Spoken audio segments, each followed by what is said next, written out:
এর মেরুদণ্ড বড় ছেলে ইমরান। রাত গভীর।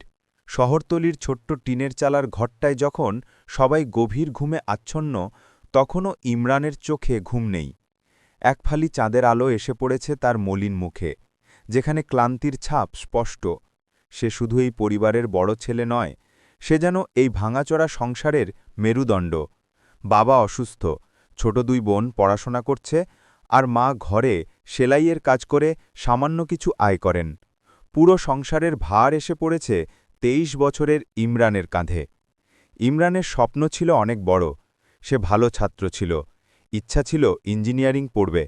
কিন্তু নিয়তির নির্মম পরিহাসে বাবার দীর্ঘ অসুস্থতা সব স্বপ্নকে গলা টিপে মেরে ফেলে। যখন বন্ধুরা বিশ্ববিদ্যালয়ের ক্যান্টিনে আড্ডা দেয়, সে তখন শহরের এক ছোট গ্যারেজে মেকানিকের কাজ শেখে। হাতুড়ি, রেঞ্জ আর গ্রিজের সঙ্গে তার নিত্য বসবাস। তেলকালি মাখা হাত আর শরীরের ঘামের গন্ধই এখন তার জীবনের পরিচয়।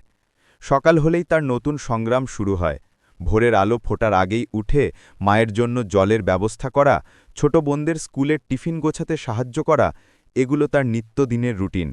এরপর সাইকেলে চেপে লম্বা পথ পাড়ি দিয়ে গ্যারেজে পৌঁছানো। সারাদিন মেশিনের কর্কশ শব্দ আর লোহার ঘষা খেতে খেতে ক্লান্ত হয়ে পড়ে শরীর। মালিকের তিরস্কার আর সহকর্মীদের অবহেলা তার কষ্টের মাত্রা আরও বাড়িয়ে তোলে। কিন্তু মুখে কোনো অভিযোগ নেই, কারণ সে জানে তার সামান্য আয়ের ওপর নির্ভর করে আছে ৩টি নিষ্পাপ মুখ আর অসুস্থ বাবা।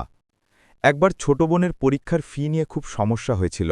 হাতে টাকা ছিল না, গ্যারেজের মালিক অগ্রিম দিতে রাজি হননি।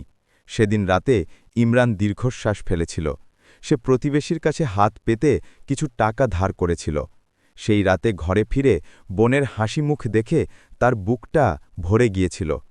কিন্তু ভেতরে ভেতরে এক গভীর লজ্জাবোধ তাকে কুড়ে কুড়ে খাচ্ছিল। বড় ছেলে হিসেবে সে তার দায়িত্ব পালন করছে, কিন্তু বারবার তাকে সমাজের কাছে, আত্মীয় স্বজনের কাছে ছোট হতে হয়। সংসারে তার কোনো আবদার নেই। ছেঁড়া পাঞ্জাবি আর পুরনো জুতোতেই তার দিন চলে যায়।